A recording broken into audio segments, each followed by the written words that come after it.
Welcome to my YouTube channel. You're watching ETA, channel which prioritizes and simplify your education. So today I'm gonna be teaching you guys chemistry and organic chemistry in particular. So what is organic chemistry?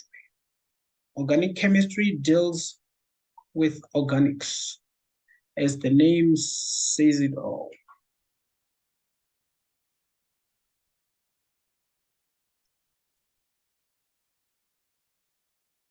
Organic chemistry. So it deals with carbon chains and reactions. All right. Now, if you go to the fourth column of your periodic table, from if you go to the fourth table, if you're moving from the column of noble gases, is there that you will locate the carbon element.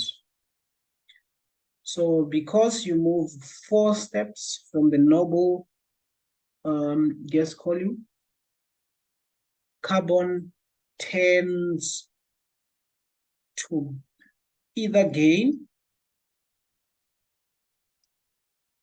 or lose 4 electrons. As a result, carbon tend to form 4 bonds around it. So this is what we're going to be dealing with. So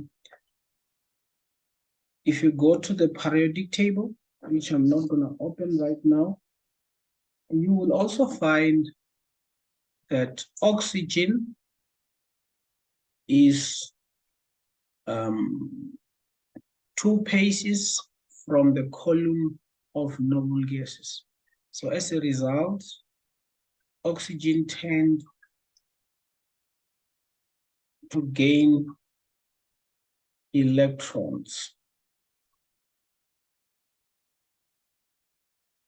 As a result, most of the times oxygen can form a maximum of 2 bonds.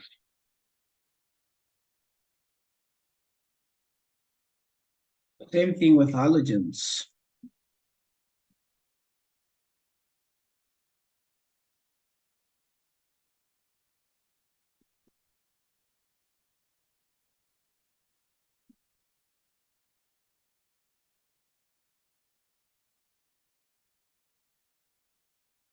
Same thing with halogens. The halogens is usually just 1 electron, so they tend to form only 1 bond. So as we move along, you will see that all our carbon chains will primarily have this type of bonding.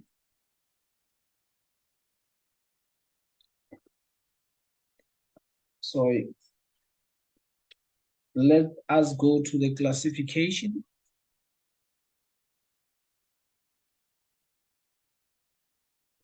of hydrocarbons.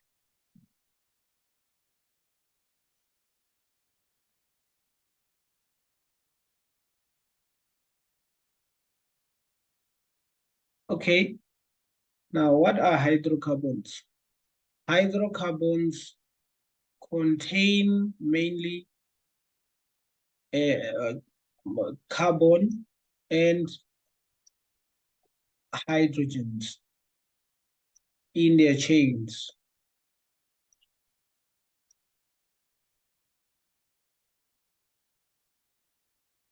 So this chain can also be longer. It can also be longer.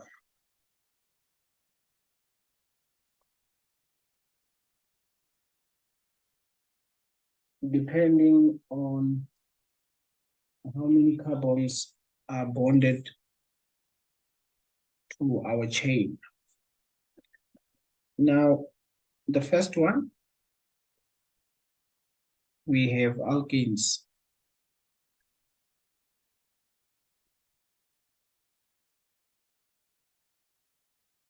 The alkanes, let me underline A and E, or that root, this root, the root A N E.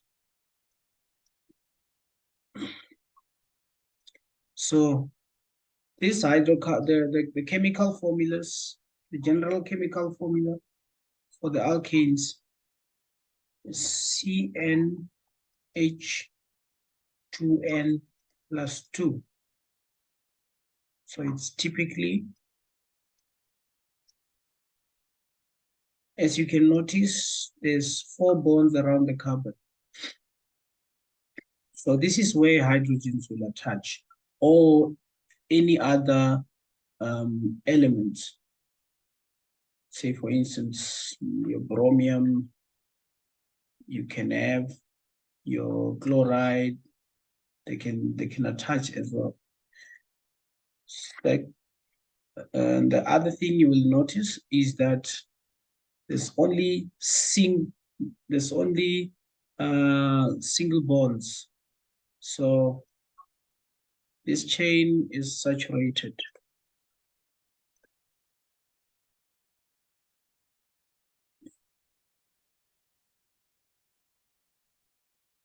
So if a chemical is saturated, it means you cannot add any other elements. The only thing you can do to it is to break it, which we're going to explain later on how alkenes react with other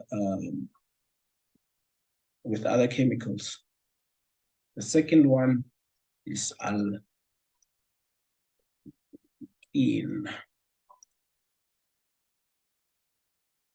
CnH2n.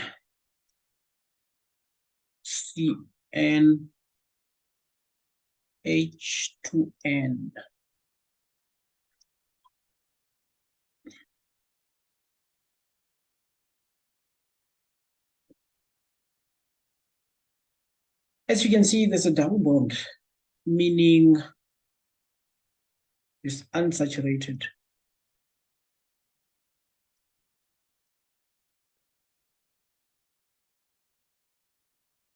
It means if you add other chemicals, there's a possibility that this bond will break in order to have a stable hydrocarbon, which is saturated. Thirdly, you have your alkynes.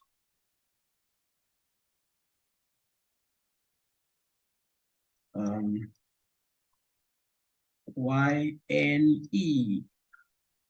Okay.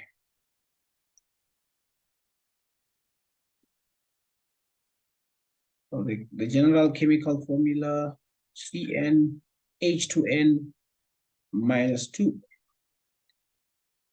Now, this one now has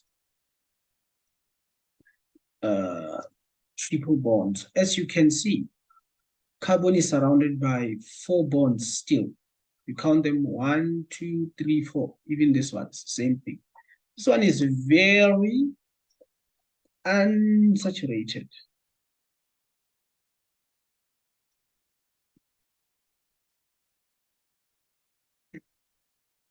Okay. Number 4, you have your haloalkene.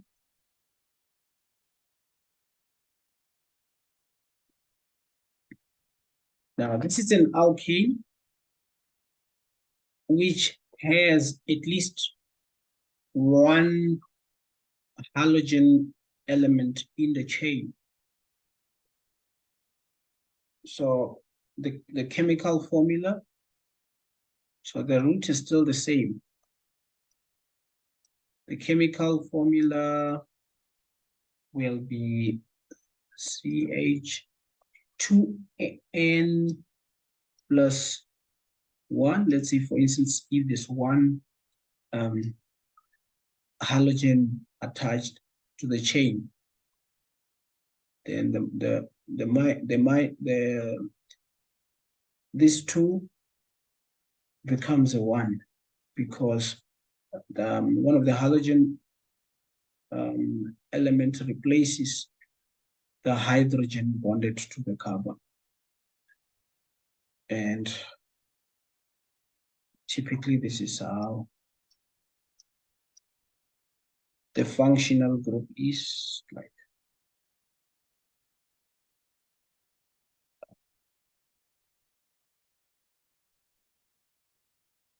As you can see,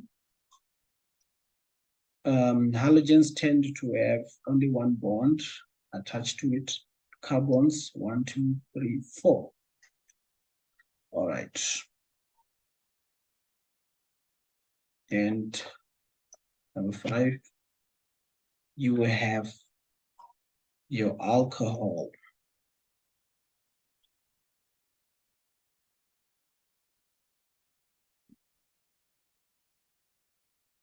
Alcohol. Now, the alcohol, the general formula is given by CH2N plus 1 OH. So what happens is the OH replaces the hydrogen element in the chain. This may happen, I mean, during substitution as well, it can happen. But ultimately, you can see that the number of hydrogens decreased by 1. So it's similar with what happens to the halogens, but you will see as we move on. So the general, the functional group will be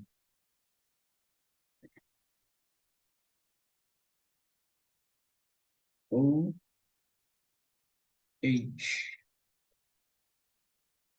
And note, oxygen is surrounded by 2 bonds, as we have discussed. And the hydrogen always has 1 bond.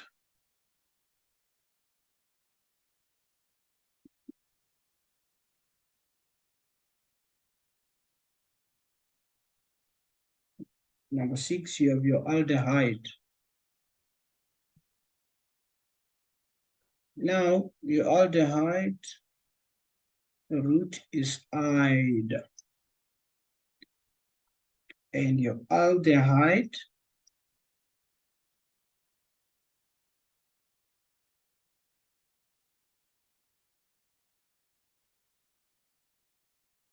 is given by the following general formula.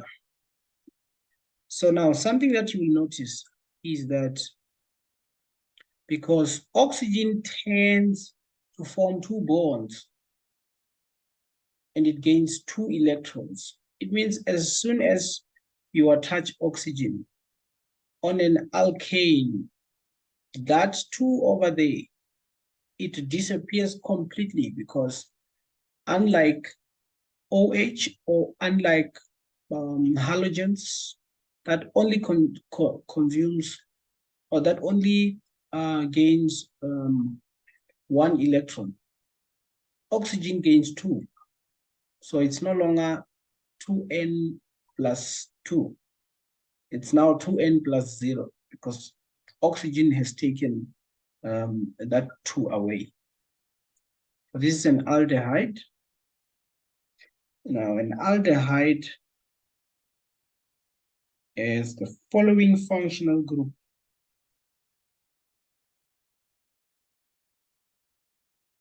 T. Okay.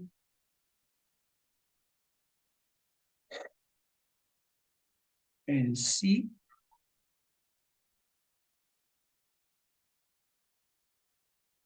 Oxygen must always have double bonds. And oxygen, hydrogen. That's your aldehyde. But the thing that you will notice is that an aldehyde, on an aldehyde, that structure must always be on the end of your chain. If not, if it's not on the end, now we're going to start to talk about ketones.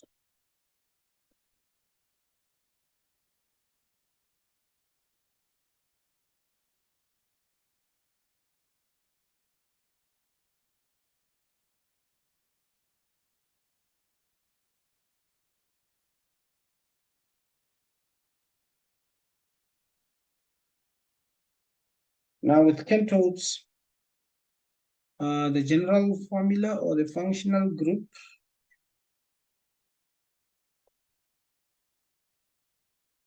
will be like this.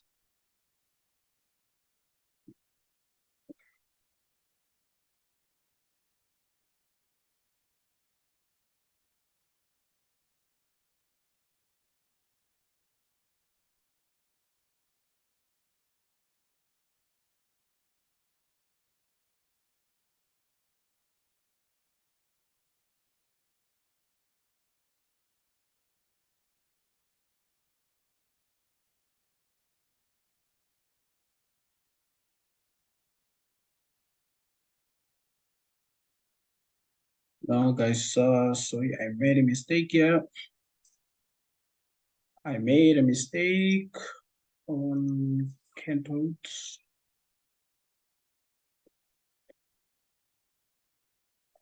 Now this is the structure.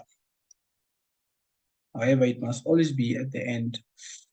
That oxygen and hydrogen must always be at the end. Now we have ketones, and that's the structure. Now you can, as you can see, oxygen is in the middle of the chain. Oxygen is in the middle of the chain. Now we have carboxylic acids. Now these ones, they are similar to aldehydes and ketones. However, there will be oxygen bonded to the hydrocarbon as well as the OH, the hydroxylic portion. So we have carboxylic acids. So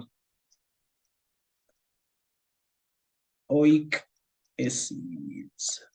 So the functional group will be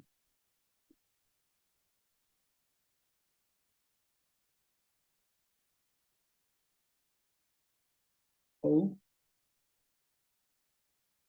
and OH. So this is how it is. The carboxylic acids.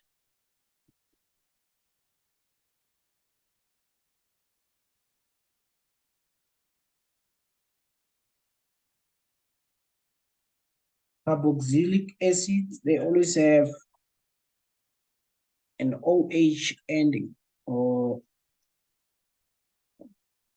the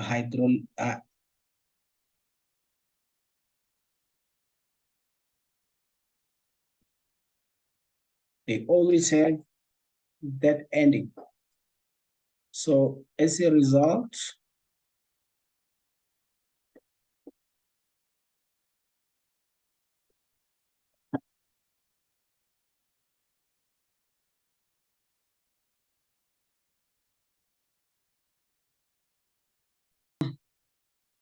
the carboxylic acids. So the root is oic acid. So as you can see, there's an OH. So we have an OH and then oxygen attachment.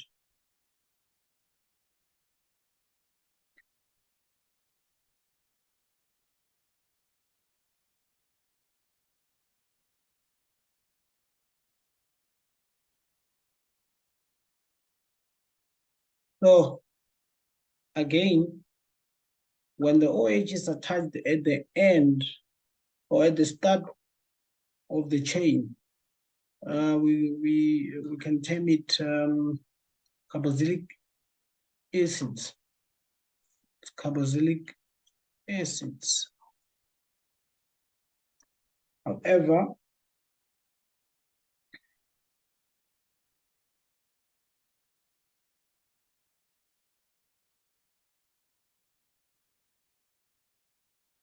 we have the so-called esters.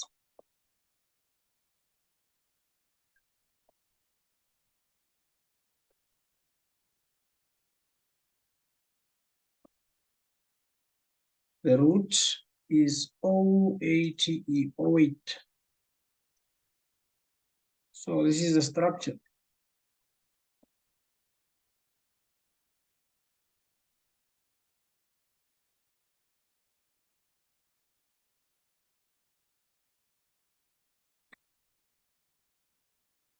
You will notice that here the hydrogen will attach, and here hydrogen is actually separated from oxygen.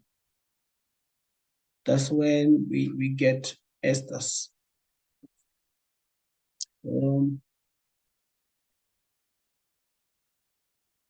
We have the so-called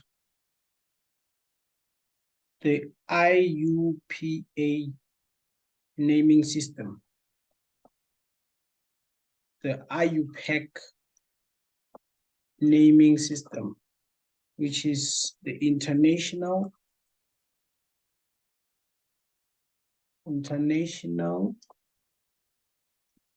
Union of Pure and Applied Chemistry.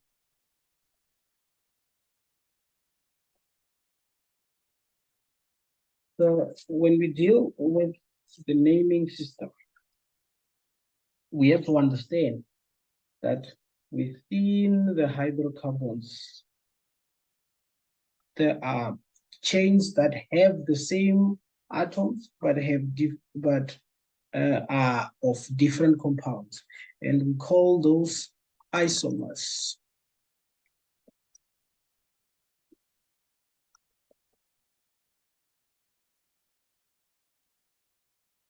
So with isomers,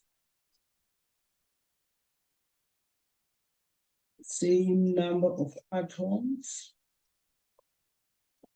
but different compounds.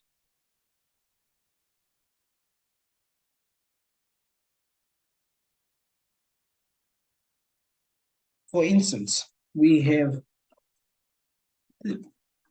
about 3 different types of isomers.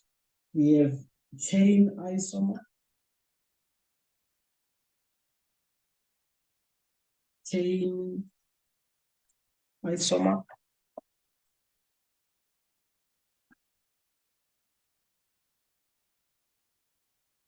we have a chain isomer,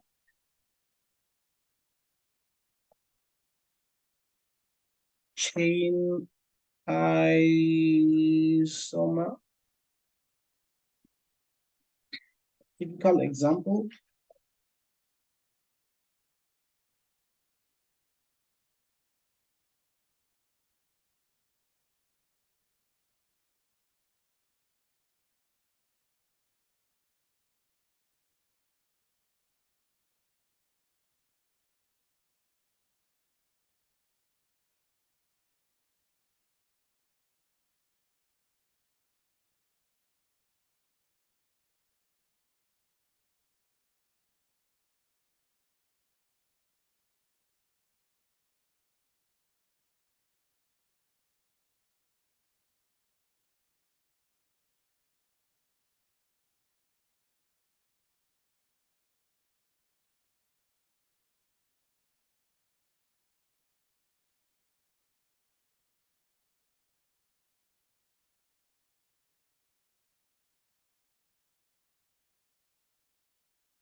Let me write it properly.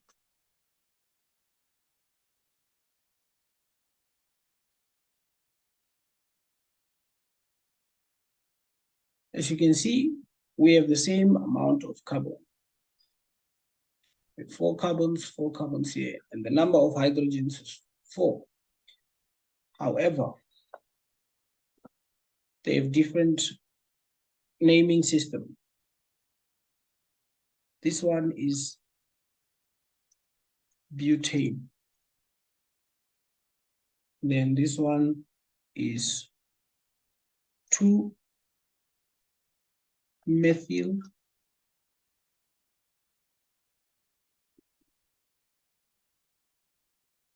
propane.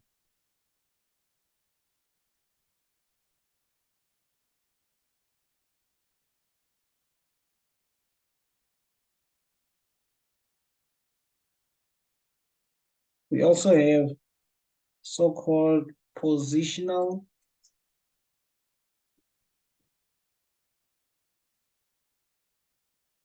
isomers.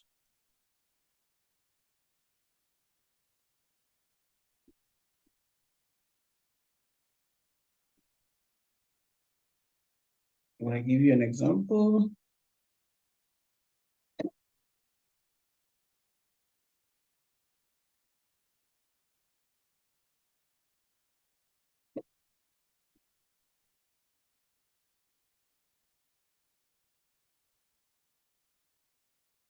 For example, if we have this type of alcohol,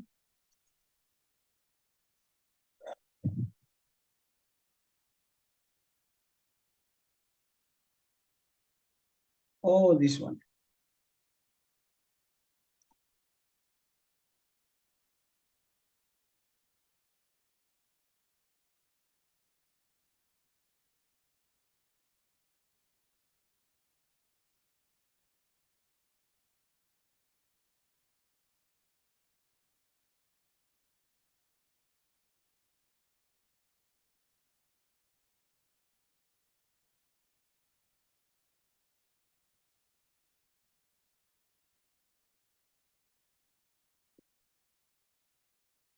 so if we're naming this alcohol,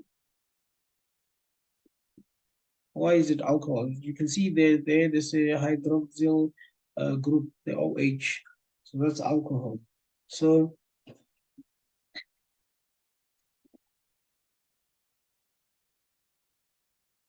this is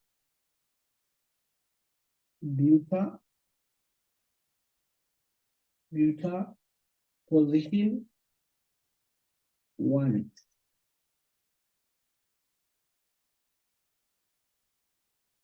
Or as you can see, the hydroxyl group is attached to the first carbon in the chain. Here,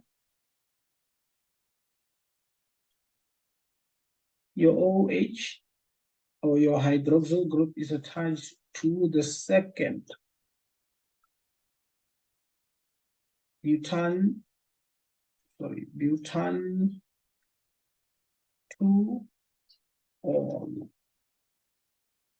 right, so these are isomers. If you count the number of carbons and the amount of oxygen as well as the amount of hydrogen for each and every compound, you will find out that they are the same. However, the naming system is different. So this is what we call positional isomers. OH is positioned differently along the chain.